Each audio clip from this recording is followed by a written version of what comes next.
We come now to the second sermon in this series. We're trying to think about what it would mean if we could try to see the Easter narrative, the Easter story, the story of Resurrection Sunday, the events of Jesus' life toward the end of his life, what's often called the Passion Week.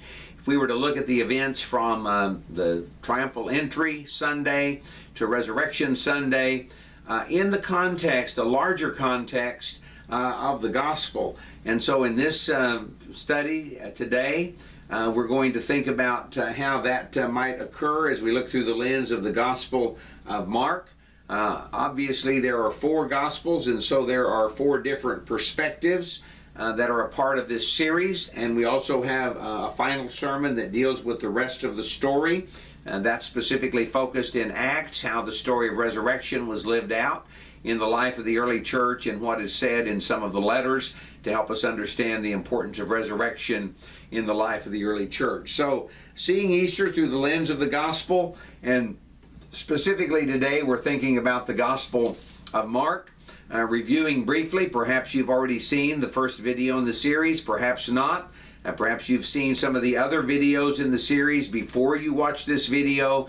So in each of the videos, we're very briefly summarizing how the series is developing so that you might be able to understand the video in the overall context of our sermon series. As we think about the question of how we understand Resurrection Sunday through the lens of the gospel perspective, how we think about integrating that small part of the story, the last part of the story, into the overall gospel narrative today in the Gospel of Mark, the question that we might raise is, why did Jesus come to earth? And as we were to think about the four Gospels, one way to summarize that is to say that in Matthew's Gospel, Jesus came to die. And more specifically, we might say that he came to die and to be raised the third day.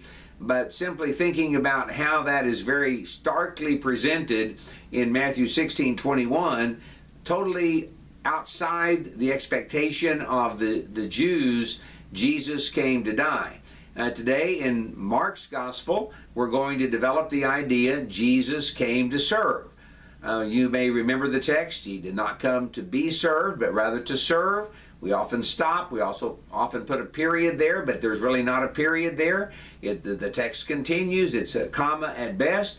Jesus did not come to be served. Jesus came to serve and to give his life a ransom for many. So we need to talk about sacrificial service. We need to talk about Jesus came to serve sacrificially. He came to serve as a ransom. He came to serve giving his life, giving his all. What does that mean for you and for me as we read the gospel narrative in its totality, and then we come to the resurrection and we think about how that is to be lived out? What is the appropriate message for an Easter Sunday when we come to Mark's Gospel? That's our subject today. In other videos, we'll talk about how Jesus came to seek and to save the lost, thinking specifically about Luke's Gospel, and then in the Gospel of John. A bit more difficult for us to think about a specific message, but as you think about Jesus as light and life, as you think about the continued focus on life, life comes through the Son, life comes from the Father, life is in the Father. As you think of focus on life, I came that they might have life and that they might have it abundantly. Life in John's Gospel is the result of resurrection unto life. So we'll focus in John's Gospel on the idea that Jesus came to be raised, and by extension that he made it possible for us to be raised. And then after we have dealt with these four subjects, Jesus came to die, Jesus came to serve, to save, to be raised, we'll, as I've already mentioned in a fifth video, we'll think about how that was lived out in the life of the early church. So as we come to Mark's Gospel, again, the synoptic Gospels, Matthew, Mark, and Luke, all begin with what I like to call stories of identity. In Mark's Gospel, there are fewer of those. They take up less room in the Gospel. The Gospel is briefer. But chapter 1, verse 1 says, the beginning of the Gospel about Jesus Christ, the Son of God, moving immediately to a demonstration that in the preaching of John the Baptist we have the fulfillment of Old Testament prophecy. The baptism and the temptation of Jesus would be included in Mark's gospel as identity stories, even as they are in Matthew and in Luke. We have the calling of the first disciples, and from that point on we have Jesus demonstrating who he is on the basis of marvelous works and marvelous words. And that would be a pretty good summary of what goes on in chapter 2, chapter 3, chapter 4, and the ultimate question that comes in chapter 4 and verse 41, which is the last verse of the chapter. I see it as transitional. I see it as moving to ministry questions. All of this is in Mark's gospel, a bit introductory, but in 441, they were terrified and asked each other, "Who is this? Even the wind and the waves obey him." Who is this Jesus? Who is Jesus? Identity questions. That's what we have in Mark chapter 1 through 4, and then the question of who can be a follower of Jesus. And a number of unclean people are called to be followers. The followers of Jesus are not those that we might expect. And all of that's a part of the construction of Mark's gospel beyond what we need to do today. But I'm simply trying to demonstrate that in all of the gospels, there is an extended gospel narrative. There's a story that is much longer than simply the story of the resurrection. And so as we come to whatever text that we might treat in a gospel, we need to be attempting to put that text into the larger context, and especially is that the case as we think about Resurrection Sunday, as we think about the way that Easter is often lived out in the life of the contemporary church, because so many times it is totally isolated and separated from the overall story of the gospel. So in Mark's gospel, after we have introductory stories, after we answer the question, who can be a follower of Jesus, we come to what is a part of all of the synoptic gospels, and that is the matter of the feeding of the 5,000. We have, in this particular case, the story of the feeding of the 5,000 in Mark chapter 6, followed in Mark chapter 8 by Peter's confession, another high point. It's as though we have a climax in Jesus' ministry as we think about the feeding of the 5,000 and Peter's confession that comes not long after. And from that point on, as I've already noted, in Matthew chapter 16 and verse 21, we have the first prediction of Jesus' death. In fact, in all of the synoptic gospels, we have 3 predictions of Jesus' death. In Mark's gospel, the location of those predictions is very easy to remember because they are in 8:31, 9:31, and 10:32.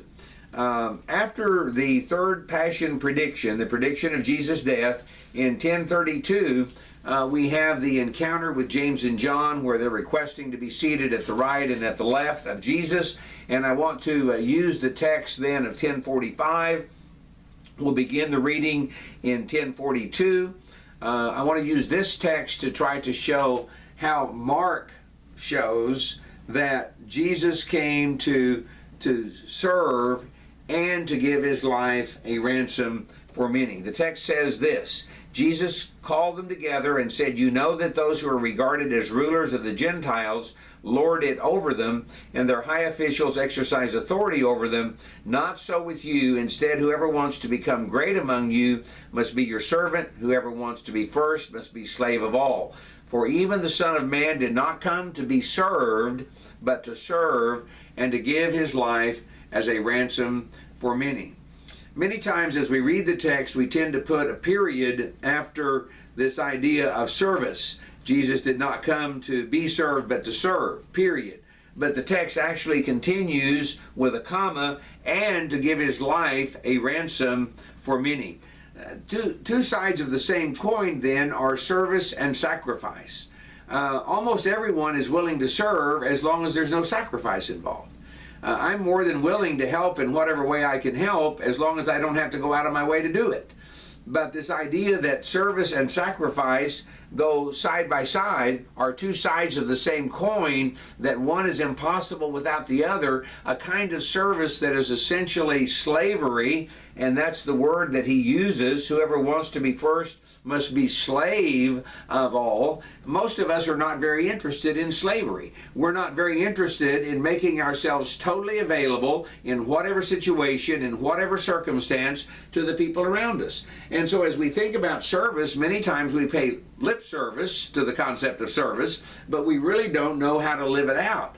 I've heard illustrations given in sermons and other classes where service was simply going and getting a Coke for someone when it wasn't readily available. Well, that may be a kind of service, but it's not very sacrificial service. And even if I pay the $1 or the $2 or whatever it costs, it's not very sacrificial. It's another thing when you begin to read the story of Jesus, and you read a story of death, burial, and resurrection, and you celebrate resurrection, and you realize that what we're reading about, if we're really seeing Easter through the lens of the Gospel of Mark, what we're reading about is that Jesus came to serve sacrificially. He came to give his life as a sacrifice. He came to give his life that we might be redeemed.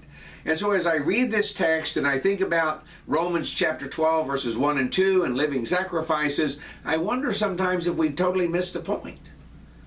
Because we talk about service, but we seldom talk about service in the context of sacrificial service.